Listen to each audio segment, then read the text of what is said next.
Hello जय हिंद प्यारे साथियों। देखिए आज हम लोग देखने वाले हैं क्लास 12th फिजिक्स प्यारे बच्चों, जो कि 1 से लेकर के 16 चैप्टर तक का 70 अति महत्वपूर्ण क्वेश्चन होगा और ये सेट नंबर 2 होगा। ठीक है, तो चलिए प्यारे बच्चों फटाफट शुरुआत करते हैं। और साथ में आप लोग चैनल से पहली बार जुड़ते हैं तो चैनल को सब्सक्राइब कर लेना और वीडियो को लाइक कर देना है प्यारे बच्चों। और जितना भी क्वेश्चन करवाऊंगा सीधे आपका एग्जाम के पॉइंट ऑफ व्यू से क्वेश्चन करवाते हैं, जो आपके बिहार बोर्ड में जो पैटर्न है उसके अकॉर्डिंग करवाते हैं। अगर इसको आप लोग करते चलते जितना भी करवाते हैं तो मेरा गारंटी है प्यारे बच्चों, बोर्ड एग्जाम में 70 ऑब्जेक्ट रहेंगे ना तो 65 आपको यहीं से लड़ेगा। हर साल की गारंटी है, बस मेहनत करने के लिए तैयार है तो 35 तो यूं ही टिक कर देंगे। ठीक है, तो चलिए प्यारे बच्चों फटाफट शुरुआत करते हैं, साथ में जल्द ही आपका सब्जेक्टिव क्लास भी स्टार्ट हो जाएगा। ठीक है, तो यहाँ पर सबसे पहली बात तो आपको व्हाट्सएप ग्रुप में जुड़ जाना है। क्यों जुड़ना है? क्योंकि आपका जितना भी क्लास होगा, क्लास का नोटिफिकेशन होगा, जो भी चीज होगा वो आपको ग्रुप के माध्यम से प्रोवाइड होगा। और वो ग्रुप ज्वाइन करने के लिए आपको व्हाट्सएप कर देना है। क्या करना है? व्हाट्सएप आपको कर देना है इस नंबर पर, देखिए 9142 51 91 34। ठीक है, इस नंबर पर हाय या हेलो कीजिएगा, या आपका नाम क्या है, या मैट्रिक में कितना नंबर आया था, मैसेज कीजिएगा ना तो यहाँ से आपको एक लिंक जाएगा, लिंक पर क्लिक कीजिएगा, व्हाट्सएप ग्रुप में जुड़ जाएगा। ठीक है, और साथ में प्यारे बच्चों चैनल से पहली बार जुड़ते ही हैं तो चैनल को सब्सक्राइब करके बेल नोटिफिकेशन दबा लेना, ताकि जितना भी क्लास कराऊंगा आपके पास नोटिफिकेशन सबसे पहले पहुंचे। ठीक है, तो चलिए प्यारे बच्चों बेहतरीन वीडियो की शुरुआत होता है। तो आप लोग क्या कीजिए, 1 से लेकर के 70 तक नंबरिंग कर लीजिए और जो भी आंसर आपको याद है उसको ए बे करते चलिए और बाद में बताइएगा कितना सही होता है। ठीक है, ऐसे थोड़ा मनोबल पड़ता है और पढ़ने में मजा आता है, लास्ट तक वीडियो सब देखता है। ठीक है, तो पूरा प्रयास कीजिए। तो चलिए प्यारे बच्चों यहाँ से शुरू होता है और यहाँ से आपको पता है कि 70 क्वेश्चन करवाएंगे और अधिकांश क्वेश्चन क्वेश्चन बैंक पर आधारित होंगे, क्योंकि क्वेश्चन बैंक के क्वेश्चन याद कर लेंगे फिर नया नया क्वेश्चन भी इसमें थोड़ा ऐड रहता है, तो वो सब करते चलेगा तो एग्जाम में पूरा गारंटी कि आप लोग 65 को आराम से सही कर सकते हैं, लेकिन 35 का बनाना होगा एग्जाम में। चलिए यहाँ पर आइए प्यारे बच्चों, यहाँ पर पहला नंबर क्वेश्चन है कि प्रतिरोधकता का मात्रक क्या है, यानी कि विद्युत प्रतिरोधकता का जो मात्रक है वो क्या होता है। बहुत हौला क्वेश्चन है। ठीक है, प्रतिरोधकता का मात्रक पूछा जा रहा है, प्रतिरोध के बारे में पढ़े ना वही चीज है। तो प्रतिरोधकता को पहली बार रो से सूचित करते हैं तो रो का फॉर्मूला क्या चाहिए होता है बताइए। रो का फॉर्मूला होता है रो बराबर आर बटा एल, यही ना होता फॉर्मूला। इसका परिभाषा देखिएगा तो किसी चालक का प्रतिरोध आर, इसके अनुप्रस्थ काट के क्षेत्रफल और इसके लंबाई के अनुपात को हम लोग क्या बोलते हैं, तो याद रखिएगा प्रतिरोधकता बोलते हैं। इसका मात्रक की बात किया जा रहा है, प्रतिरोध का मात्रक क्या होता है, तो प्रतिरोध का मात्रक प्यारे बच्चों यहाँ से आपका ओम होता है। कैसे होता है पता है ना सबको, ओम। और यहाँ पर क्षेत्रफल का मात्रक क्या होता है, क्षेत्रफल का मात्रक मीटर स्क्वायर होता है, पढ़े ना। लंबाई गुना चौड़ाई, लंबाई का मात्रक मीटर, चौड़ाई गुना मात्रक मीटर, मीटर गुना मीटर तो मीटर स्क्वायर क्षेत्रफल का मात्रक हो गया। ठीक है, और इसी में लंबाई है, लंबाई का मात्रक क्या होता है मीटर। कपड़ा लंबाई में चौड़ाई कुछ में हो, सबको मीटर में ही मापते हैं, तो लंबाई की बात हुआ तो मीटर में माप दीजिए। 1 मीटर से 1 मीटर कट जाएगा तो आंसर क्या हो जाएगा, एम मीटर हो जाएगा ना, ओम मीटर। तो यहाँ पे मिला लीजिए ओम मीटर, यहाँ पर आपको राइट आंसर बी नंबर मिलेगा, थोड़ा ध्यान रखिएगा। और परिभाषा मैंने क्या बोला, किसी चालक का प्रतिरोध आर, इसके अनुप्रस्थ काट के क्षेत्रफल के गुणनफल और इसके लंबाई के अनुपात को विद्युत प्रतिरोधकता कहते हैं। प्रतिरोध का मात्रक ओम होता है इसलिए नहीं होगा, कार्य का मात्रक जूल होता है ये भी नहीं होगा, और जूल मीटर तो होगा ही नहीं, तो राइट आंसर क्या होगा, तो ओम मीटर इसका सही जवाब होगा। ठीक है, चलिए अगला क्वेश्चन देख लीजिए। पानी का पैरावैद्युत स्थिरांक कितना होता है। देखिए पैरावैद्युत स्थिरांक का कोई मात्रक नहीं होता है, पहली बात ये आपको याद रखना है। और पैरावैद्युत सामर्थ्य होता है, उसका एक मात्रक होता है वोल्ट बटे मीटर। क्या होता है, वोल्ट बटे मीटर पैरावैद्युत सामर्थ्य का, लेकिन ये क्या चाहिए, पैरावैद्युत स्थिरांक है। तो यहाँ पर पानी का पैरावैद्युतांक स्थिरांक लगभग 79, यानी कि लगभग समझ लेता है 80 होता है। कितना होता है, पानी का पैरावैद्युतांक कितना होता है, 80 होता है। 60 किसी का न होता है, 1 होता है वायु का। किसका होता है, ये वायु का होता है। वायु का पैरावैद्युतांक कितना होता है, 1 होता है। और धातु का कितना होता है, तो धातु को आपको याद रखना, धातु का पैरावैद्युतांक होता है अनंत। कितना होता है, अनंत। और वायु का कितना होता है, 1। तो ये सब छोटी छोटी बातें जिसे आपको थोड़ा गौर करने की जरूरत है। अगर इसको आप कर लेते तो प्यारे बच्चों एग्जाम में आपका क्वेश्चन नहीं छूटेंगे। ठीक है, पानी का प्रवेशांक 80 होता है, वायु का 1 होता है, धातु का अनंत होता है। बस इतना ही याद रखो, बस आगे आपका और बढ़िया से क्लियर होते जाएगा। चलो यहाँ पर देख लो, प्रतिबाधा का मात्रक क्या होता है, एपेंडिस, यानी कि प्रतिबाधा यानी कि जेड, चैप्टर 7वां में पढ़ना है प्रतिबाधा का मात्रक क्या होता है। तो प्रतिबाधा जेड बराबर सबको पता होगा under root R square, L R पे पद के लिए ओमेगा एल स्क्वायर होता है। ठीक है, पहले तो ये सब बात छोड़िए, पहले प्रतिबाधा का मात्रक बताइए क्या होता है। तो प्रतिबाधा का मात्रक जो होता है ओम होता है। देखिए प्रतिघात पूछे धारतीय प्रतिघात पूछे, प्रेरक प्रतिघात पूछे, प्रतिबाधा पूछे, इम्पीडेंस पूछे, रेजिस्टेंस पूछे, या आपसे प्रतिघात पूछे, प्रतिरोध पूछे, सबका मात्रक आपका क्या हो जाएगा, ओम हो जाएगा। तो यहाँ पर ओम इज द राइट आंसर। और हेनरी देखेगा तो प्रेरकत्व का मात्रक होता है, किसका, प्रेरकत्व, प्रेरकत्व, ये प्रेरकत्व का मात्रक होता है, तो ये हेनरी वाला तो नहीं होगा। और टेस्ला तो चुंबकीय क्षेत्र या चुंबकीय प्रेरण का होता है, इसलिए ये वाला भी ऑप्शन नहीं होगा। आपका राइट आंसर देखा जाए ना तो बे नंबर ऑप्शन होगा, ध्यान में रखेगा। और एक ओम बराबर क्या होता है, किसी को पता है, तो भी बराबर आई आर होता है। आर का मान निकालेगा ना तो ये आपका वोल्ट बटे एम्पियर निकलेगा। एक ओम का मान क्या चाहिए, एक ओम का नाम मान कितना होता है, वोल्ट बटे एम्पियर। ठीक है, आगे आएगा क्वेश्चन, टेंशन न लीजिए। अगला क्वेश्चन देख लीजिए, वायुमंडल की अनुपस्थिति में पृथ्वी का, क्योंकि इसको, चलिए वायुमंडल के क्या लिखा हुआ, ध्यान से क्वेश्चन देखिए। वायुमंडल के अनुपस्थिति में पृथ्वी से आसमान का रंग कैसा दिखेगा। यहाँ के यानी कि वायुमंडल जहां पर ना हो तो आसमान का रंग कैसा दिखेगा। तो वायुमंडल के अनुपस्थिति होगा तो आसमान का रंग दोस्तों काला दिखेगा। क्या दिखेगा, काला दिखेगा। क्योंकि उसमें वायुमंडल है ही नहीं तो आसमान क्या दिखेगा, सोचने वाली बात है। जब वायुमंडल आसमान में है ही नहीं, वायुमंडल की अनुपस्थिति में पृथ्वी से आसमान का रंग क्या दिखेगा, काला दिखा देगा। क्योंकि वायुमंडल है ही नहीं तो क्या दिखेगा, काला। तो ऑप्शन नंबर ए हो जाएगा। अगला क्वेश्चन देखिए, रेडबर्ग नियतांक का मात्रक क्या होता है। और रेडबर्ग नियतांक का मान थोड़ा बता देना आप लोग, मैं जानना चाहता हूँ आप लोग को पता है कि नहीं है। रेडबर्ग नियतांक का जो मान है मेरे प्यारे लाल, आप लोग बता देना कमेंट बॉक्स में, ठीक है, नीचे। और यहाँ पे पता है रेडबर्ग नियतांक का मात्रक क्या होता है। तो रेडबर्ग नियतांक का जो मात्रक होता है मेरे प्यारे बच्चों, ये आपका 1/मीटर होता है। क्या चीज होता है, 1/मीटर होता है। तो ध्यान रखिएगा। और देखो मीटर तो होगा ही नहीं, और प्रतिरोधकता का मात्रक को मीटर होता है, इसीलिए ये वाला तो होगा ही नहीं। तो रेडबर्ग नियतांक का मात्रक क्या होगा, 1/मीटर। तो राइट आंसर क्या हो जाएगा, बी नंबर। ठीक है, और रेडबर्ग नियतांक का मान कितना होता है, नीचे कमेंट बॉक्स में छाप दो। मैं जानना चाहता हूँ आपका कितना ज्ञान है, ठीक है, पढ़ाया हुआ चीज है तो बताइए कमेंट बॉक्स में। निम्नलिखित में से किस तरंग दैर्घ्य, देखिए बहुत बढ़िया क्वेश्चन आ गया। यहाँ पर देखा जाए निम्नलिखित में से किस तरंग की तरंग दैर्घ्य न्यूनतम होती है, किसका तरंग दैर्घ्य न्यूनतम होता है, बताओ। अवराग किरण दिया गया, पराबैंगनी किरण दिया गया, अल्फा किरण दिया गया, गामा किरण दिया गया है। तो यहाँ पर थोड़ा सा सोचने वाली बात है। तरंग दैर्घ्य जिसका न्यूनतम होगा उसकी आवृत्ति सबसे अधिक होगी। तो जिसका तरंग दैर्घ्य सबसे न्यूनतम है तो वो आपका गामा किरण होता है। क्योंकि मैंने आपको तरंग के बारे में ट्रिक दे रखा था, मामा की एक से भी कार चलाने के लिए आई एम रेडी। ठीक है, एक मिनट रुकिए, क्या हुआ।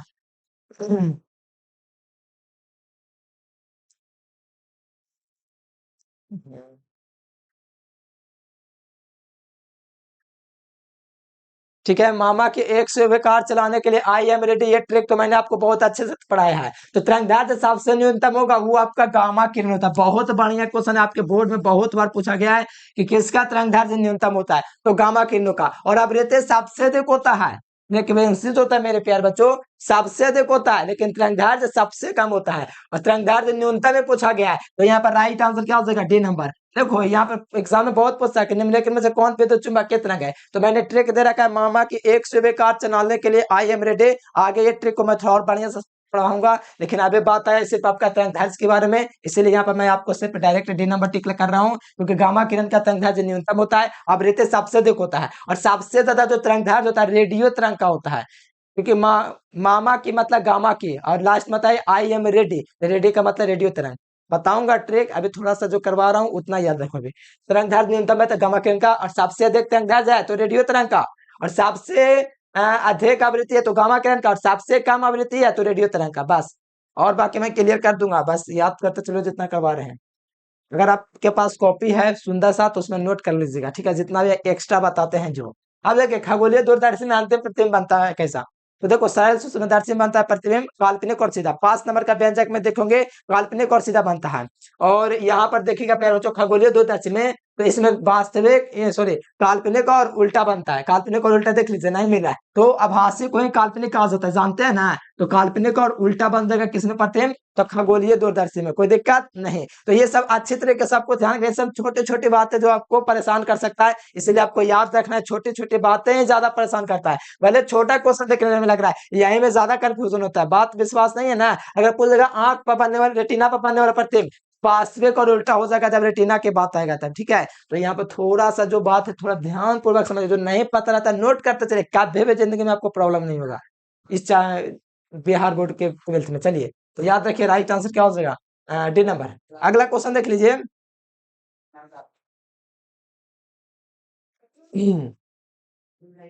अगला देख लीजिए प्यारे बच्चों, आपका पूछा जा रहा है सबसे अधिक तरंगदैर्घ्य किसका होता है। देखो सबसे अधिक आवृत्ति किसका होता है, तो आवृत्ति सबसे अधिक होगा, तो मैंने बोला था जिसका तरंगदैर्घ्य सबसे कम होगा उसकी आवृत्ति सबसे कम होगा। तो सबसे कम तरंगदैर्घ्य मैंने माना था गामा पर, तो सबसे अधिक आवृत्ति उसी का होगा। तो आवृत्ति सबसे अधिक होगा तो किसका, गामा किरण का। और तरंगदैर्घ्य सबसे कम होगा तो किसका, गामा किरण का। ठीक है, तरंगदैर्घ्य जिसका कम होता है ना उसकी आवृत्ति उतना ही अधिक होती है। और बात किया जाए सबसे ज्यादा तरंगदैर्घ्य के, तो रेडियो का होता है। और सबसे कम आवृत्ति किसका होता है, तो रेडियो का होता है। बात को समझो, कंफ्यूजन ना हो, उससे बेहतर है कि आप लोग नोट कॉपी में लिख लीजिए। ठीक है, तो यहाँ पर सबसे अधिक आवृत्ति होगा तो गामा किरण का, और सबसे कम तरंगदैर्घ्य होगा तो गामा किरण का। बस दो बात याद रखना है, जिसका तरंगदैर्घ्य सबसे कम उसकी आवृत्ति उतना ही अधिक, इसलिए सबसे अधिक आवृत्ति गामा किरण का। ठीक है, याद रखिएगा। अगला क्वेश्चन है, अब गामा किरण में महत्तम वेदन क्षमता होता है। गामा किरण जो होता है एक्स किरण की तरह दिखता है। अगला क्वेश्चन देखिए, सबसे अधिक तरंगदैर्घ्य कौन होता है, किसका तरंगदैर्घ्य सबसे अधिक होता है, बता दो। सबसे अधिक तरंगदैर्घ्य होता है, बताओ, सबसे अधिक तरंगदैर्घ्य उसी का होगा जिसका आवृत्ति सबसे कम होगा। और सबसे कम आवृत्ति जो होता है वो आपका होता है रेडियो तरंग का। तो मिला लीजिए, तो देखिए सबसे अधिक तरंगदैर्घ्य होगा तो सबसे अधिक तरंगदैर्घ्य उसका होता है रेडियो का। क्यों, क्योंकि इसका जो आवृत्ति होता है सबसे कम होता है, इस कारण से। तो राइट आंसर क्या मिल जाएगा प्यारे बच्चों, तो ऑप्शन नंबर ए मिल जाएगा। सबसे अधिक तरंगदैर्घ्य किसका होगा। मुझे उम्मीद है ये वाला टॉपिक आपको बहुत अच्छा से क्लियर हो रहा होगा। कॉपी लेके बैठे हुए हैं जो मेहनती स्टूडेंट है वो नोट कर रहे होंगे स्टार मार के। ठीक है, क्योंकि सबसे अधिक तरंगदैर्घ्य उसी का होता है जिसका आवृत्ति सबसे कम होता है, और सबसे कम आवृत्ति रेडियो का होता है, इसीलिए इसका तरंगदैर्घ्य सबसे अधिक होगा। कोई दिक्कत नहीं, ये वाला में कंफ्यूजन कभी नहीं करना दोनों। ठीक है, बहुत बढ़िया क्वेश्चन है, एक नंबर क्वेश्चन है, महा बढ़िया क्वेश्चन। ठीक है, तो याद रखिएगा, राइट आंसर ए नंबर। अगला क्वेश्चन आ जाओ, प्रेरकात्व का मात्रक क्या है, बताओ। प्रेरकात्व का मात्रक क्या चाहिए होता है, तो सब बच्चे का पता है कि टेस्ला चुंबकीय क्षेत्र का मात्रक है, तो ये वाला होगा नहीं। ठीक है, और यहाँ पर वेबर देखेगा तो चुंबकीय फ्लक्स का होगा, तो ये वाला होगा ही नहीं। और नीचे प्रेरण तो किसी का मात्रक होता ही नहीं है।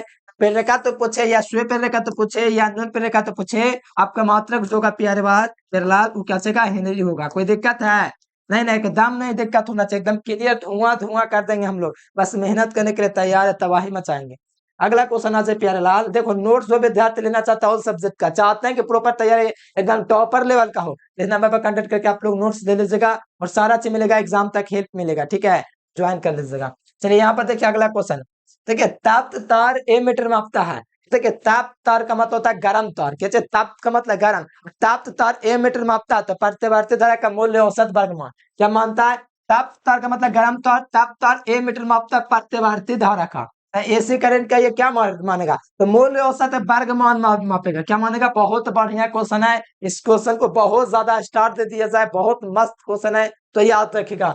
यानी कि एक ताप्त तार ए मीटर मापता है प्रत्यवर्ती धारा का, तो कैसा मान, तो मूल्य औसत वर्गमान, कैसा मान, मूल्य औसत वर्गमान। याद है मूल्य औसत वर्गमान का परिभाषा, एकदम आसान भाषा में करवाए हैं। देखिए एक प्रत्यवर्ती धारा चक्र में धारा का माध्यमान क्या होता है, देखो एक माध्यमान, ये पूरे चक्र में पूरे चक्र के बात किया था, पूरे चक्र में प्रत्यवर्ती धारा का माध्यमान शून्य होता है। उससे पहले आधे चक्र के लिए क्या होता है, तो आधे चक्र के लिए होता है प्यारे बच्चों 2a नॉट बटा में पाई, और ये सिद्ध भी करवाया हूँ।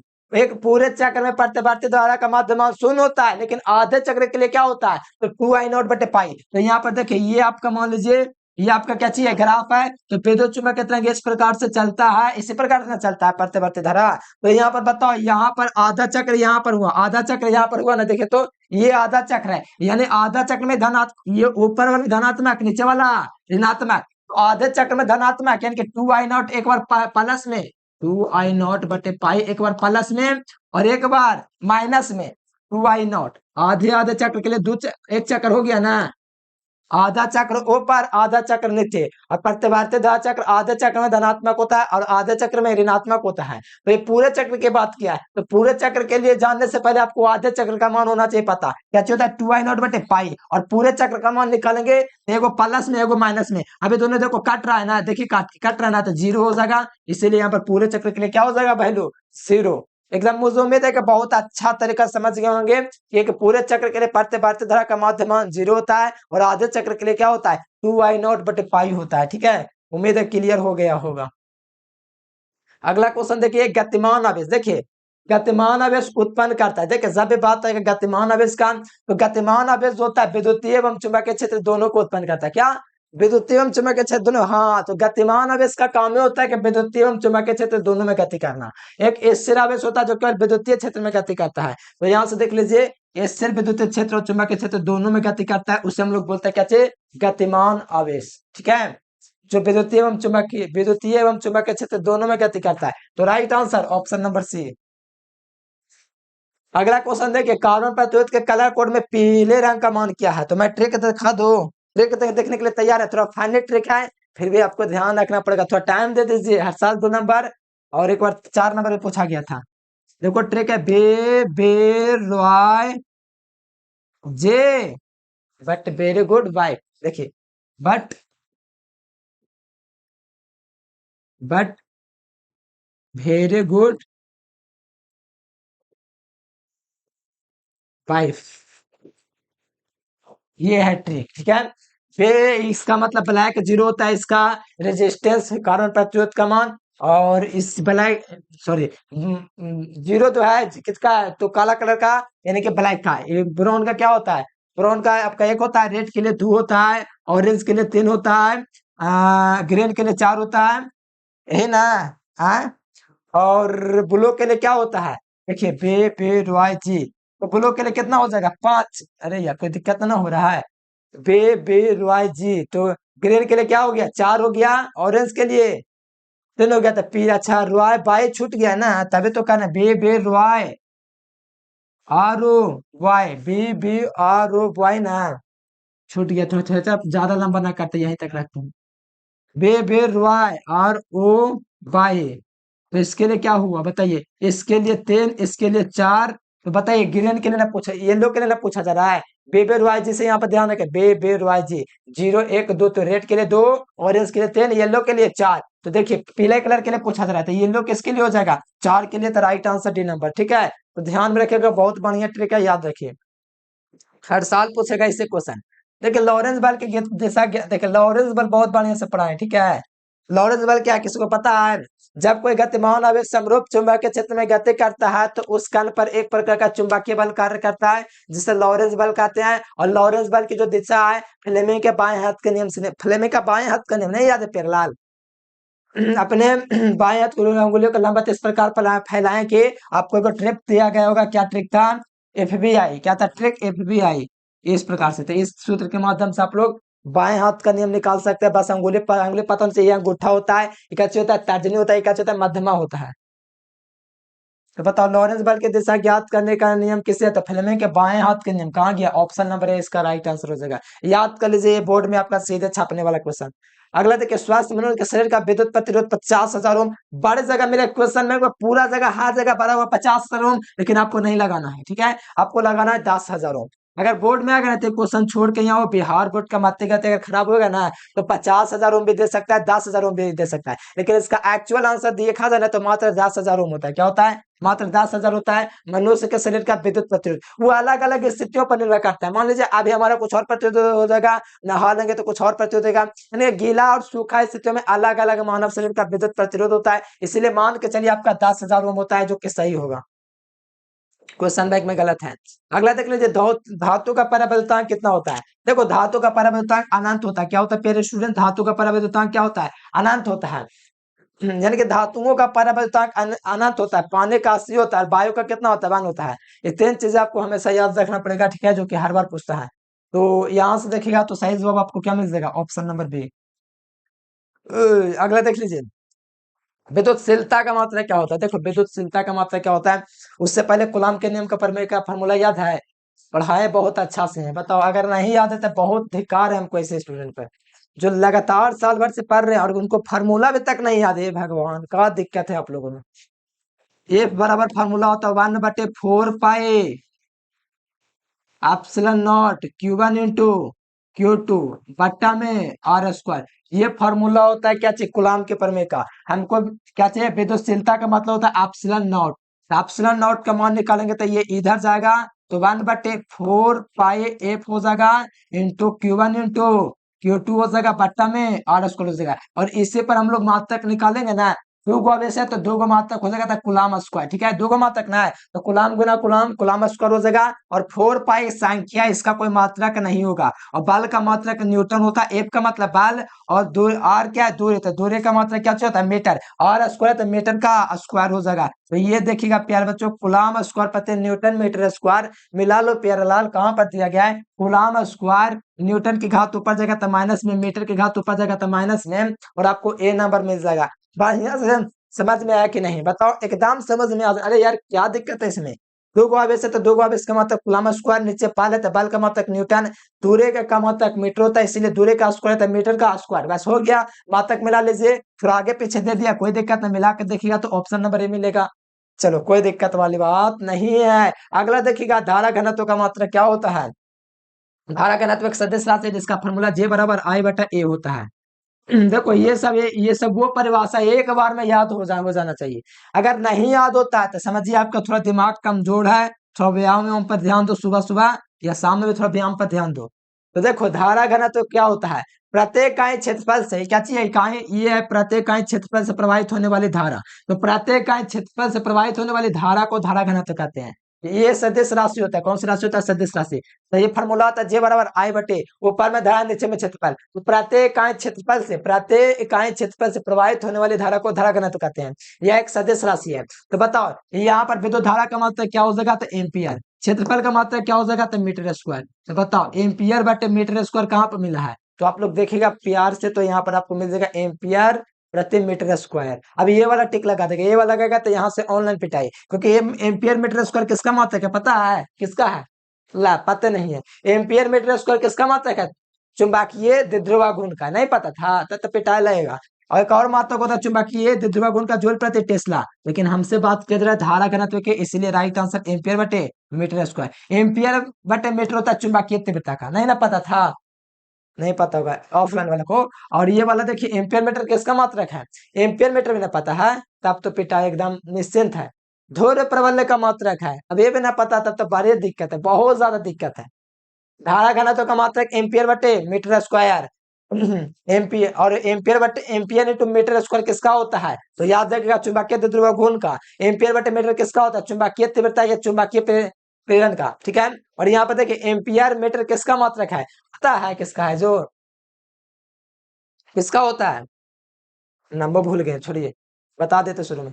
अगला क्वेश्चन देखिए, आप चाहे ट्रांसफॉर्मर में कौन सी राशि घटती है, देखो आप चाहे ट्रांसफॉर्मर में कौन सी राशि घटती है, तो देखो वोल्टेज आप चाहे, देखिए आप चाहे का मतलब क्या होता है, थोड़ा ध्यान दो। स्टेप डाउन ट्रांसफॉर्मर की बात करेगा ना तो उसमें घटेगा वोल्टेज, क्या अब चाहे ट्रांसफॉर्मर में कौन सी राशि घटते वोल्टेज, हाँ तब तो बढ़ेगा कौन, तो धारा, हाँ सही समझे हैं। यानी कि आप चाहे ट्रांसफॉर्मर स्टेप डाउन ट्रांसफॉर्मर के बात आएगा ना, स्टेप डाउन, आप चाहे ट्रांसफॉर्मर के उसमें वोल्टेज का काम क्या होगा, वोल्टेज का काम होगा मेरे प्यारेलाल क्या होगा, तो उसको घटना, और बढ़ने की बात आएगा तो धारा। अगर ऊंचाई ट्रांसफॉर्मर में पूछेगा, ऊंचाई ट्रांसफॉर्मर में, तो विपरीत हो जाएगा, उसमें वोल्टेज बढ़ जाएगा धारा घट जाएगा, ऐसा हो जाता है। तो उम्मीद रखो राशि घटती है तो वोल्टेज हो जाएगी, कौन हो जाएगा voltage, option B will be correct. अगला क्वेश्चन, विद्युत चुम्बकीय तरंगे, देखिए कितना बढ़िया क्वेश्चन है। विद्युत चुम्बकीय तरंगे विद्युतीय चुम्बकीय संयोजों के बीच का कलांतर कितना होता है, इसके बीच का जो कलांतर होता है पाई 0 डिग्री होता है, कितना होता है 0 डिग्री। तो राइट आंसर ए नंबर होता है, कलांतर कोई अंतर नहीं होता है। अगला देख लीजिए, विद्युत हीटर में जिस तत्व का व्यवहार किया था वो किस क्या होता है, तो नाइक्रोम होता है। विद्युत हीटर में जिस तत्व का व्यवहार होता है वो कौन होता है प्यारे स्टूडेंट्स, तो ध्यान में रखिएगा नाइक्रोम, क्या होगा नाइक्रोम, थोड़ा तेजी ले जाना पड़ेगा। देखिए आदर्श वोल्ट मीटर का प्रतिरोध क्या होता है, देखिए आदर्श वोल्ट मीटर का प्रतिरोध अनंत होता है, क्या होता है अनंत होता है। और पूछा जा रहा है आदर्श एमीटर का प्रतिरोध तो 0 होता है, आदर्श एमीटर पूछेगा तो 0 0, ठीक है, आदर्श एमीटर पूछेगा तो 0 याद रखिएगा, ठीक है। आदर्श एमीटर पूछेगा तो 0, आदर्श वोल्ट मीटर पूछेगा तो अनंत। वोल्ट मीटर को समानांतर क्रम में और एमीटर को श्रेणी क्रम में जोड़ा जाता है, ध्यान रखिएगा। अगला क्वेश्चन, निकट दृष्टि दोष के लिए किसका उपयोग किया था, दृष्टि दोष के लिए हम लोग किसका यूज करते हैं, तो निकट दृष्टि दोष के लिए आवतन लेंस का प्रयोग करते हैं। निकट दृष्टि दोष उस दृष्टि दोष के कहते हैं जिसमें निकट की वस्तु साफ साफ दिखाई देते हैं, परंतु दूर स्थित वस्तुओं को साफ साफ प्रतिबिंब रेटिना पर नहीं बन पाता है। और यहाँ पे देखिए उत्तल लेंस में हम लोग किसका यूज करते हैं, हम लोग को पता है क्या है, उत्तल लेंस में हम लोग यूज करते हैं दूर दृष्टि दोष वाला के लिए, बाइफोकल यूज करते हैं जरा दृष्टि दोष वाला के लिए। ठीक है, ये 5 नंबर में 2024 में आ गया था कि दृष्टि दोष क्या है, कितने प्रकार का, सोचो। तो 22-26 का आ रहा है, अब वो भी नहीं याद है तो तुम पर धिक्कार है, सोचो। दृष्टि दोष नहीं है, पढ़ाया हुआ चीज है, 2024 में है, 26 की बारी है। अगर नहीं याद है तो थोड़ा सा पानी लो चुल्लू भर कर, आपको पता है क्या करना है उसमें। शर्म नहीं है आप में, इसका मतलब नहीं याद रहता। और हाँ ये तब अगर नहीं पढ़ा है तो कोई दिक्कत नहीं है। ए लाल पद का सक्ते गुणांक होता है, तो ए लाल पद का सक्ते गुणांक जानने से पहले फार्मूला देखिए, सक्ते गुणांक का फार्मूला होता है cos 5 बराबर आर बटे जेड। आर का मतलब प्रतिरोध नीचे में, जेड का मतलब प्रतिबाधा, और प्रतिबाधा जेड बराबर फार्मूला होता है ए लाल पद के लिए R square plus omega L square. ठीक है, तो ये वाला फार्मूला देख सकते गुणांक क्या हो जाएगा, आर बट्टा में देखिए आर है तो आर लिखेंगे, जेड का मान कितना होता है under root R square plus omega square L square, ये हो जाएगा। ये वाला मिलाएगा तो बढ़िया से देखिए मेरे पैरेलल मिला के तो ऑप्शन नंबर डी मिल जाएगा, क्या मिल जाएगा, सॉरी ऑप्शन नंबर सी में। तो ये सब इतना आसान चीज है, सब सिद्ध करके बताया हुआ है। देखिए 7वां चैप्टर में इतना मेहनत से पढ़ाए हैं। अरे सिद्ध करने के लिए तो नहीं पूछा एग्जाम में, लेकिन फिर भी याद रखना नहीं, सब चीज एग्जाम में आता है। एल आर पद का सख्त गुना क्या होता है, तो आर बट्टा under root R square plus omega L square. ये क्या चीज है, प्रतिबाधा। ये क्या चीज है, प्रतिरोध। प्रतिरोध बटे प्रतिरोधा, प्रतिरोध बटे प्रतिबाधा है। फार्मूला होता है शक्ति गुना का, ये अर्थात माध्य शक्ति बटा में आभासी माध्य शक्ति। चलिए अगला क्वेश्चन है ये, द्वितीयक तनिकों का अवधारणा देने वाला वैज्ञानिक हाइगेंस कहाँ बैठे थे आप लोग, हाइगेंस है। और कणिका सिद्धांत न्यूटन ने, फ्रीनल तो दिया ही ना, मैक्सवेल तो ये कल्पना भी नहीं करेंगे यहाँ पर। द्वितीयक तनिका का अवधारणा तो दिया था हाइगेंस ने दिया था, और न्यूटन ने दिया था कणिका सिद्धांत, दोनों याद रखो। अगला क्वेश्चन है, प्रकाश के कणिका सिद्धांत का प्रतिपादन किसने किया था, अरे भगवान न्यूटन दिया था, कौन है, न्यूटन। तो देख लो न्यूटन यहाँ पर राइट आंसर बी नंबर मिलेगा। ठीक है, प्रकाश के कणिका सिद्धांत का प्रतिपादन करने वाला वैज्ञानिक तो न्यूटन भैया। अगला क्वेश्चन देखिए, किसी बिंदुवत सूर्य से परिमित दूरी पर तरंगाग्र कहलाता है। इतना आसान क्वेश्चन आ गया, बोल बताओ 2 नंबर वाला क्वेश्चन एक तरह से है, बोर्ड में बड़ी बार आया है। किसी बिंदुवत स्रोत से परिमित दूरी पर तरंगाग्र कहलाता है, तो किसी बिंदुवत स्रोत से परिमित दूरी पर तरंगाग्र गोलाकार तरंगाग्र कहलाता है। अगर एक बारीक रेखा के छिद्र के समान है इस प्रकार से, ठीक है, एक बारीक रेखा के छिद्र के समान है तो इसको हम लोग बोलेंगे बेलनाकार। इसको क्या बोलेंगे, बेलनाकार हम लोग बोलेंगे तरंगाग्र। ठीक है, और समतल अगर तभी होगा जब यहाँ पर अपरिमित दूरी पूछे। अगर बोलेगा किसी बिंदुवत स्रोत से अपरिमित दूरी पर तरंगाग्र कहलाता है, अपरिमित पूछेगा तो समतल, अगर किसी बिंदुवत स्रोत से परिमित दूरी पर पूछेगा तो गोलाकार, अगर पूछेगा किसी बारीक रेखा के छिद्र के समान, बारीक रेखा मतलब इसमें एक रेखा होगा, इसके माध्यम से तरंग इधर जा रहा है तो इसको हम लोग बोल देंगे क्या चीज, तो इसको बोल देंगे बेलनाकार। लेकिन मेरे प्यारेलाल उतना टेंशन नहीं लेना है, किसी बिंदुवत स्रोत से परिमित दूरी पर तरंगाग्र पूछा ना तो गोलाकार बस याद रखो, बस इतना ही याद रखो और कुछ नहीं। तरंगाग्र की परिभाषा याद है, बताइए, तो नहीं याद है तब तो एकदम क्या ही बताएं, जितना पीटे उतना कम। देखिए प्रकाश के अनुप्रस्थ तरंग पुष्टि करता है, तो प्रकाश के अनुप्रस्थ तरंग पुष्टि करता ध्रुवन कार्य कहाँ से प्राप्त हुआ, तो ध्रुवन के नियम से प्राप्त हुआ है। प्रकाश के अनुप्रस्थ तरंग पुष्टि करता तो ध्रुवन को क्या करता, ध्रुवन को।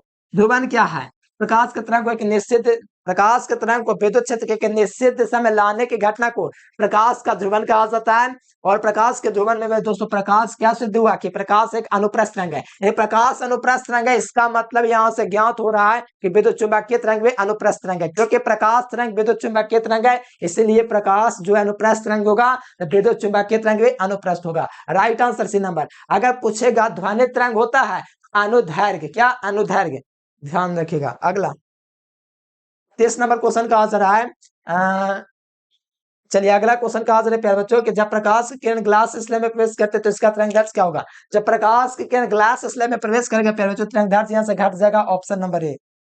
अगला क्वेश्चन देख लीजिए, बाटेहीन दर। आप देखो ये क्वेश्चन आज तक किसी ने कवर नहीं करा होगा, नहीं कभी करवाएगा, क्योंकि मेरा मकसद था आपको पिछले 5 साल का सेंटअप एग्जाम, मॉडल पेपर, हर तरह का एग्जाम जो बिहार बोर्ड कंडक्ट कराता है, तो उसका क्वेश्चन है कि बाटेहीन दर का शक्ति गुना क्या होता है, 0। आज तक नहीं पूछा, मैं कहता हूँ 2026 में आ जाए तो कोई बड़ी बात नहीं है, 2027 में भी आ जाए तो कोई बड़ी बात नहीं है, 2028 में, अरे यार एक ना एक बार पूछना है ये क्वेश्चन को, हो सकता है अगले साल टपक जाए क्वेश्चन। बाटेहीन धारा का शक्ति गुना कितना होता है, 0 कितना होता है, 0, तो ऑप्शन नंबर ए। चौक कुंडे का शक्ति गुणांक 0। वैध सारा का होता है, प्रतिबाधा का शक्ति गुणांक तो 1। प्रतिबाधा वाला पूछ देगा आपके एग्जाम में। प्रतिरोध वाला, प्रतिरोध सब याद हो जाएगा, टेंशन नहीं लीजिए, टेंशन क्या ले रहे, क्लास रोज कीजिए। अगला देखिए, औसत रंग क्या होता है, तो औसत रंग आपका पीलाका कहलाता है। कौन पीलाका कलर औसत क्यों कहलाता है, समझ में आ जाएगा, सब्जेक्टिव पढ़ेगा ना तो पता चलेगा कि औसत कलर पीला ही होता है। ठीक है, तो यहाँ से भी ध्यान में रखो, आज तक ये नहीं पूछा है, लेकिन मैं कहता हूँ 2026 में आ जाएगा, कोई बड़ी बात नहीं है, क्योंकि औसत रंग पीला होता है, ये तो काफी ज्यादा महत्वपूर्ण क्वेश्चन है, तो आएगा, टेंशन नहीं लेना, ये आएगा क्वेश्चन, कोई आज तक नहीं कराया होगा। औसत रंग पीला कहलाता है। विस्थापन धारा का मतलब क्या चीज होता है, तो एम्पियर करने गया था, ऑप्शन नंबर ए हो जाएगा। विस्थापन धारा का मतलब क्या चीज होता है, एम्पियर। विस्थापन धारा का किसी को परिभाषा याद है, नहीं याद है, इस चैप्टर से दुइयों को सब्जेक्टिव है, तो एगो पूछता है, लेकिन बढ़िया से पूछता है। विद्युत चुम्बकीय तरंग सबसे महत्वपूर्ण है विद्युत चुम्बकीय तरंग के चैप्टर में। एम्पियर मीटर किसका मात्रक होता है, बताओ किसका मात्रक होता है, एम्पियर मीटर याद है, किसका मात्रक होता है, सोचिए थोड़ा, किसका मात्रक होता है जे। और हर जो तक किसका, आवृत्ति का मात्रक, ओम किसका मात्रक होता है, प्रतिरोध का। तो ये सब छोटा छोटा बात जिससे आप लोग को याद रखना है, ठीक है। अगला क्वेश्चन आ जाओ, 34 नंबर क्वेश्चन है कि संधारित्र का शक्ति गुणांक क्या होता है। तो देखो, संधारित्र का शक्ति गुणांक पूछे, या धारिता का शक्ति गुणांक पूछे, या आपसे पूछे चौक कुंडली का शक्ति गुणांक, या पूछे आपसे बाटहीन धारा का शक्ति गुणांक, सबको जीरो लगा दो। लेकिन आपका पूछेगा प्रतिरोध का शक्ति गुणांक प्यारे स्टूडेंट्स, तो कभी मत ये पढ़ना कि इसका जीरो हो जाएगा, नहीं, प्रतिरोध का शक्ति गुणांक हमेशा 1 होता है। ये वैसा क्वेश्चन है जो इस स्थिति में आपका शक्ति गुणांक 1 होगा। ये थोड़ा याद कर लीजिए, रट लीजिए, प्रतिरोध का शक्ति गुणांक 1 होगा, क्योंकि आर बटे आर का मान 1 हो जाएगा काट के, इसीलिए थोड़ा ध्यान रखिए। संधारित्र का क्या हो जाएगा, जीरो। बाटहीन धारा निम्न को कौन सा प्रभाव प्रदर्शित करता है, बताओ, बाटहीन धारा कौन सा प्रभाव प्रदर्शित करती है, तो ये उष्मीय प्रभाव प्रदर्शित करती है। और प्रतिवर्ती धारा कौन सा प्रभाव प्रदर्शित करती है, तो उष्मीय प्रभाव प्रदर्शित करती है। इस चैप्टर का सबसे महत्वपूर्ण क्वेश्चन ट्रांसफार्मर, दैनिक प्रतिघात, धात्विक प्रतिघात, प्रतिबाधा, विद्युतीय अनुनाद और चौक कुंडली सब है, तो बड़े बढ़िया चैप्टर है, ठीक है। प्रतिवर्ती धारा, वो 1 वोल्ट बराबर क्या होता है, फार्मूला क्या होता है, 1 वोल्ट बराबर V बराबर W बटे Q। एकांक आवेश को अनंत से किसी बिंदु तक लाने में किए गए कार्य को विद्युत विभव कहते हैं। तो कार्य का मतलब क्या होता है, जूल होता है, और आवेश का मतलब क्या होता है, कूलम होता है। तो जूल प्रति coulomb is the unit of volt. देखिए 1 जूल बटे 1 कूलम, तो राइट आंसर क्या होगा प्यारे स्टूडेंट्स, तो ऑप्शन नंबर बी हो जाएगा, कोई दिक्कत नहीं। 1 वाट पूछेगा तो पी बराबर फॉर्मूला, तो पी बराबर डब्ल्यू बटे टी, और शक्ति का मात्रक वाट, तो कार्य का मात्रक जूल, समय का मात्रक सेकंड, तो जूल प्रति सेकंड किसका मात्रक हो गया, तो 1 वाट का हो गया, क्या हो गया, 1 वाट बराबर जूल प्रति सेकंड, 1 वोल्ट बराबर जूल प्रति कूलम। चुंबकीय प्रेरण का मात्रक क्या हो जाएगा, the unit of the magnetic induction, तो चुंबकीय प्रेरण का मात्रक क्या हो जाएगा, तो टेस्ला हो जाएगा, right answer B number. 1 tesla बराबर क्या होता है, तो न्यूटन बटे एम्पियर मीटर, और 1 वेबर बटे मीटर। 1 टेस्ला बराबर, ठीक है। और 1 टेस्ला बराबर क्या होता है, एम 1 1 एम्पियर बटे न्यूटन बटे एम्पियर मीटर, और साथ में 1 वेबर बटे मीटर स्क्वायर, ये होता है 1 टेस्ला बराबर। तो तीनों दोनों फार्मूला को याद रखना है, 1 टेस्ला बराबर न्यूटन बटे एम्पियर मीटर, और 1 टेस्ला बराबर 1 वेबर बटे मीटर स्क्वायर। और चुंबकीय प्रेरण का मात्रक टेस्ला, चुंबकीय प्रेरण का परिभाषा याद है, क्वेश्चन उठ रहा है आप पर। वेबर चुंबकीय फ्लक्स का होता है, फैराडे का क्या होता है, फैराडे होता है इसका ही मात्रक, संधारित्र का ही मात्रक, और धारिता का ही मात्रक। हम बार बार भुला गए, एम्पियर मीटर किसका मात्रक था, पेट में याद है, दिमाग में नहीं आ रहा है। अगला क्वेश्चन देख लीजिए, वायु चुंबकीय प्रवृत्ति, वायु के चुंबकीय प्रवृत्ति होती है, तो वायु के चुंबकीय प्रवृत्ति क्या होता था, जीरो। हाँ, तो वायु के चुंबकीय प्रवृत्ति क्या होती है, वायु के चुंबकीय प्रवृत्ति जीरो, अच्छा। तो निर्वात की चुंबकीय प्रवृत्ति वो भी जीरो, अरे वायु पूछे निर्वात पूछे, आपको कंफ्यूज करने के लिए नहीं दे दिया है। अच्छा, तो एक बार सोचेंगे आपने, अच्छा स्थिर किसका होता है, हाँ सही क्वेश्चन आपका दिमाग में है, ये स्थिर होता है अनुचुंबकीय पदार्थ के चुंबकीय प्रवृत्ति। अनुचुंबकीय पदार्थ के चुंबकीय प्रवृत्ति क्या होता है, स्थिर। अब चुंबकीय प्रवृत्ति का परिभाषा के साथ फार्मूला लिख देना, इसका कोई मात्रक नहीं होता, कमेंट में, ठीक है। तो वायु के चुंबकीय प्रवृत्ति क्या होता है, जीरो, ठीक है। और यहाँ पर अगर अनुचुंबकीय का पूछेगा तो स्थिर होता है। 40 नंबर आ जाओ जल्दी से, 39 नंबर। देखो आ गया, मैं ये आप क्वेश्चन आपके लिए आ गया प्यारेलाल, इसी क्वेश्चन का इंतजार कर रहा था मैं। देखो इसका ट्रिक होता है, मामा की क्या बोल रहे हैं, मामा पर पहुंच गए, हाँ जी, मामा के एक SUV कार, एक SUV कार चलाने के लिए, कार चलाने के लिए आई एम रेडी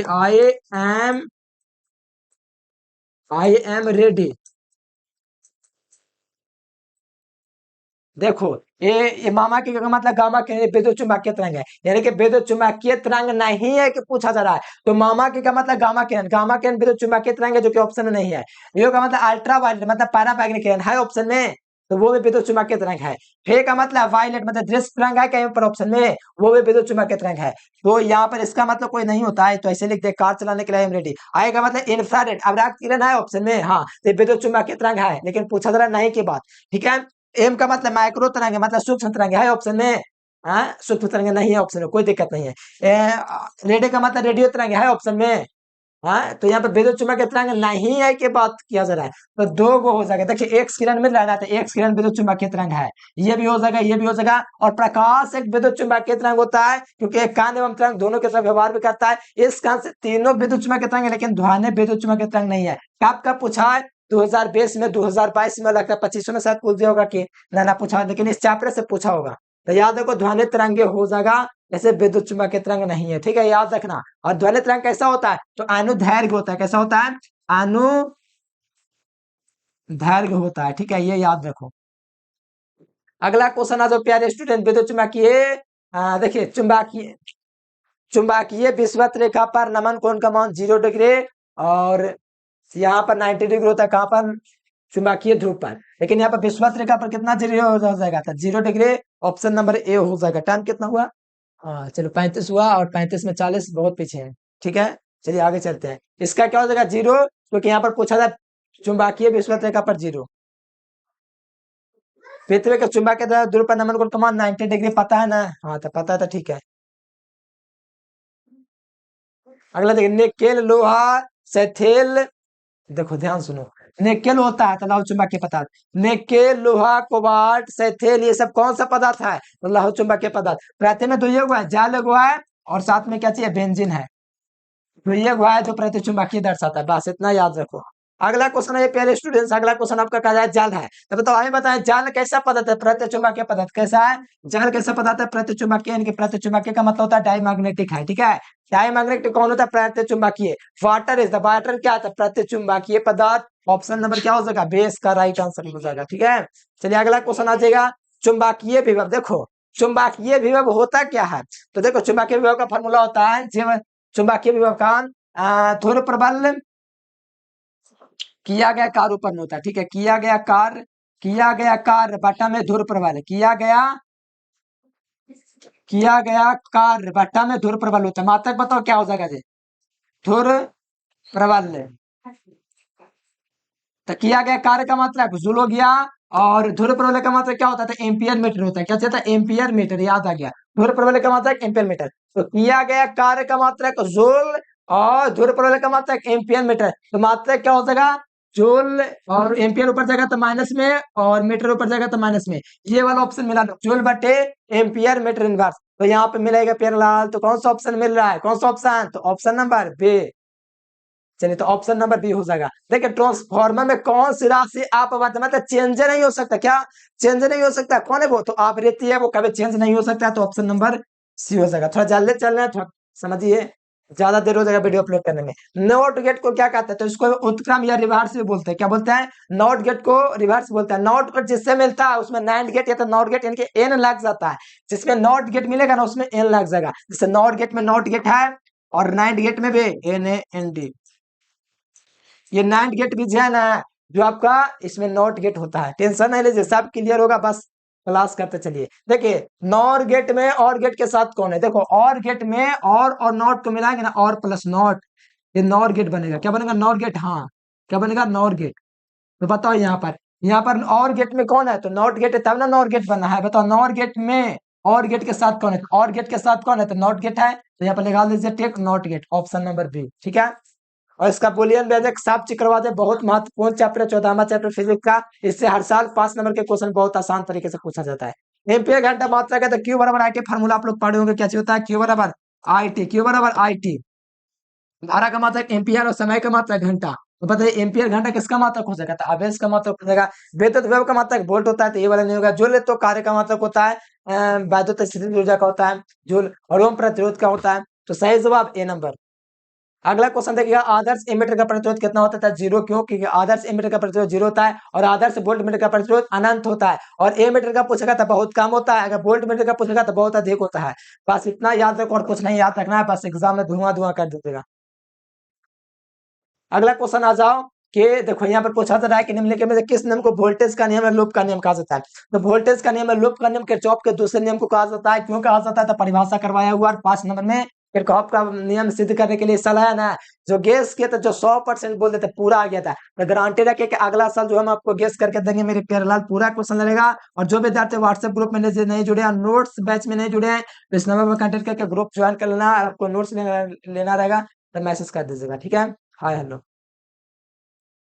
चलिए, तो यहाँ पर याद रहेगा किरचॉफ का दूसरा का नियम। किरचॉफ का दूसरा नियम किस पर आधारित है? तो आवेश संरक्षण ऊर्जा संरक्षण सिद्धांत पर। प्रथम नियम तो आवेश संरक्षण सिद्धांत पर, याद रहेगा। तो हाँ, अगला क्वेश्चन देख लीजिए प्यारेलाल, अगला क्वेश्चन कहाँ गया?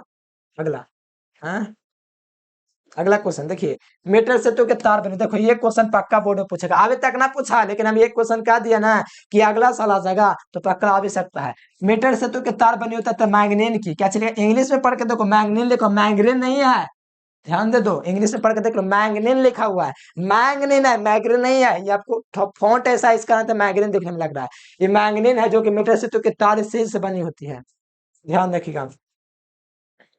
किलोवाट घंटा किसका मात्रक है? तो विद्युत ऊर्जा का मात्रक है। और विद्युत ऊर्जा का मात्रक क्या होता है? तो जूल होता है। किलोवाट घंटा इज द यूनिट ऑफ, एक वॉट यूनिट में इसको कहा जाता है। और 1 किलोवाट घंटा का मान नहीं पता तो तब तो आपको बहुत ज्यादा कमजोर है, मेहनत कीजिए।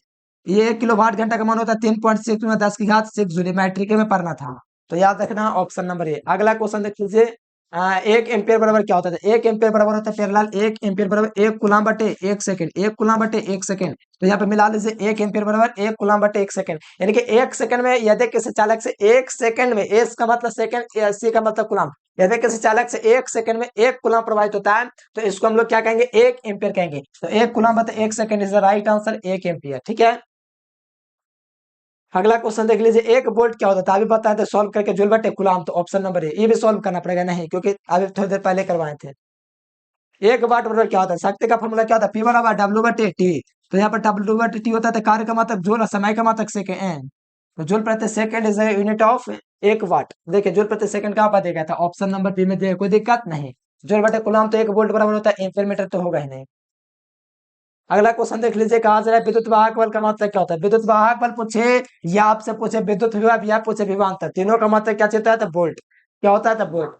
अगला क्वेश्चन देखिए, 57 नंबर क्वेश्चन के प्रतिरोधक के प्रतिरोधकता के लिए कौन सा फॉर्मूला सही है? तो प्रतिरोधकता वाला फॉर्मूला होता है आर रो बराबर आर बट्टा एल होता है। तो ये फॉर्मूला होता है किसका? प्रतिरोधकता का फॉर्मूला।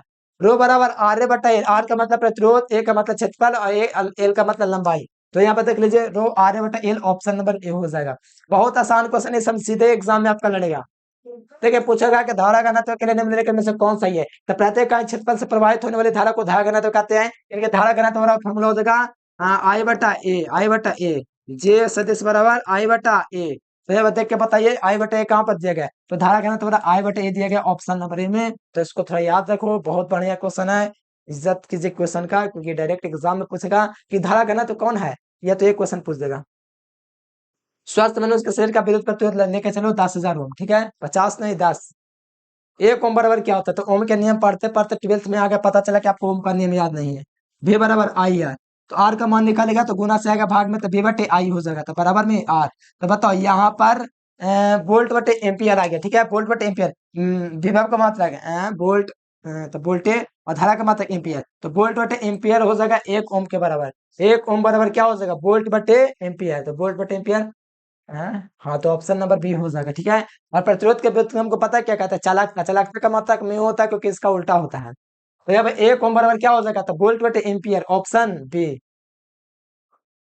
धारा घनत्व कौन सी राशि होती है? धारा घनत्व इसके क्या कौन सी क्वांटिटी होता है? तो ये सदिश राशि होता है। कैसे? तो सदिश राशि होता है, सदिश राशि को वेक्टर क्वांटिटी कहते हैं। तो धारा एक स्केलर क्वांटिटी, यानी कि अदिश राशि धारा, लेकिन धारा घनत्व एक सदिश राशि हो जाता है। तो ऑप्शन नंबर ए। देखिए एक बिंदु स्रोत पर विद्युत क्षेत्र की तीव्रता क्या होता है? तो एक विद्युत क्षेत्र के कहाँ का इस पर लगने वाले बल को हम लोग विद्युत तीव्रता कहते हैं। तो इस पर जो बल लग रहा है इसी को विद्युत तीव्रता कहेंगे। विद्युत तीव्रता ई बराबर फॉर्मूला होता है, ई बराबर एफ बटे यू होता है। तो ये वाला मिला लीजिए, ई बराबर एफ बटे क्यू, तो ई बराबर एफ बटे क्यू, ए बराबर एफ बटे क्यू, तो ऑप्शन क्या हो जाएगा, बी हो जाएगा। मिला लीजिए, ए बराबर एफ बटे क्यू। ठीक है, तो ध्यान रखना विद्युत तीव्रता का मान पूछा, इसीलिए बी नंबर। अगला क्वेश्चन, आवेश के पृष्ठ घनत्व का पूछ रहा है, इसलिए आवेश के पृष्ठ घनत्व वहां से पढ़ा दिए क्रैश कोर्स में। आवेश का पृष्ठ घनत्व सिग्मा बराबर क्या होता है, क्यू बटे ए। कैसे होता है, तो ए, इनके वैद्युत आवेश के किसी क्षेत्रफल पर आवेश का फैलाव, वैद्युत आवेश के किसी क्षेत्रफल पर आवेश का जो फैलाव होता है उसे आवेश का पृष्ठ घनत्व कहते हैं। मान लीजिए ये आपका पृष्ठ है, इस पर आवेश का फैलाव है, ये क्या चाहिए, आवेश का पृष्ठ का फैलाव है। ये क्या चाहिए आपका, ये आपका क्षेत्रफल है, इस पर किसका फैलाव है, तो आवेश का। तो यहाँ पर सिग्मा बराबर है क्यू बटे ए, सिग्मा क्यू का मतलब आवेश, नीचे में क्षेत्रफल, क्षेत्रफल पर आवेश का फैलाव आवेश का पृष्ठ घनत्व कहलाता है। तो सिग्मा बराबर क्यू बटे ए हो जाएगा, तो ऑप्शन नंबर ए। मैं एक माइक्रो फैराड बराबर क्या होगा, तो एक माइक्रो फैराड बराबर 10 की घात माइनस से 6 हो जाएगा। अगर पूछेगा नाइनो की बात तो 10 की घात माइनस 9, अगर पीक्यू की बात करेगा तो 10 की घात माइनस 12। ठीक है, याद रखना। 65 नंबर क्वेश्चन का आंसर है कि एक निम्नलिखित में से कौन इलेक्ट्रॉन वोल्ट के लिए सही है। तो एक इलेक्ट्रॉन वोल्ट पर मान कितना होता है, तो 1.6 गुना 10 की घात माइनस 19 गुलाम होता है, ये होता है। मिला लो आगे, 1.6 से माइनस 9 गुलाम। अब कहोगे कि दशमलव के बाद दो अंक, अरे पेयर हम एक ही अंक लेके चलेंगे, क्या दिक्कत है। तो ऑप्शन नंबर क्या हो जाएगा, डी हो जाएगा। इलेक्ट्रॉन वोल्ट किसका मात्रक है, विद्युत ऊर्जा का मात्रक है। कहाँ गया विद्युत ऊर्जा, ऑप्शन नंबर डी में मिल रहा है, तो ऑप्शन डी हो जाएगा।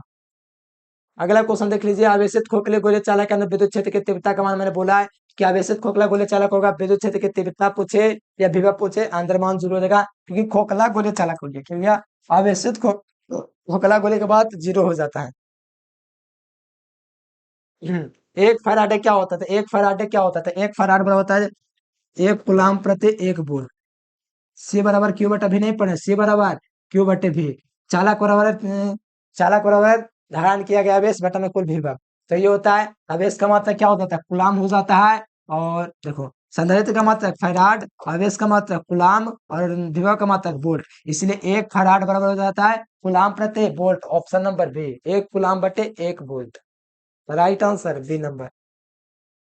अगला देखिए, विद्युत क्षेत्र में किसी विद्युत को बढ़िया से करवा दे। ठीक है, विद्युत क्षेत्र में विद्युत को घुमाने में किया कार्य का मान याद है किसी को, बहुत अच्छा से करवा दिया। ठीक है, सिद्ध में करवा दे, 2 नंबर में आएगा। पी बराबर क्या होता है, डब्ल्यू बराबर पी 1 माइनस कोस थीटा। ठीक है, तो थोड़ा ध्यान रखिएगा, अगर चुंबकीय के लिए पूछेगा तो ऐसा ही फॉर्मूला होगा, लास्ट में 1 माइनस कोस थीटा।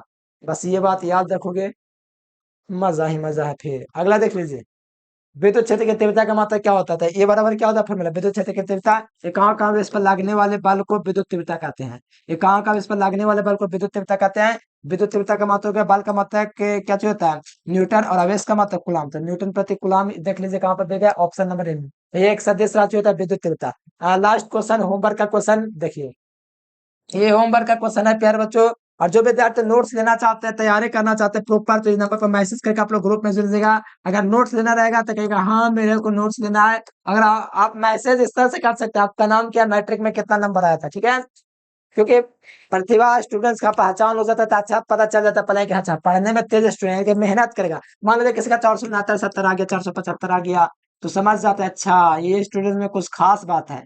एगो मैसेज किया 300 नंबर लाने वाला, एगो मैसेज किया 3rd डिवीजन लाने वाला, एगो मैसेज किया टॉपर लाने वाला। तो बताओ तीनों का नंबर में से किसका ज्यादा इज्जत मिलेगा, जो ज्यादा मेहनत किया 480 वाला, उसको उस पर ज्यादा विशेष ध्यान दिया जाता है। क्यों, क्योंकि उस पर थोड़ा सा ध्यान देगा तो बात को समझ लेगा। अगर 180 वाला पर कितनों कहे कि देखो एक क्वेश्चन लड़ेगा तो बात को नहीं समझेगा। 300 वाला साधारण स्टूडेंट कहेगा क्या ट्यूशन पढ़ के क्या करेंगे, पढ़ के क्या कर लेंगे, ये सोचेगा। इसीलिए टॉपर स्टूडेंट को ज्यादा महत्व इसलिए दिया जाता है क्योंकि बात को सबको समझता है। जितना भी करवाओगे ना तो सबको सब पता होगा।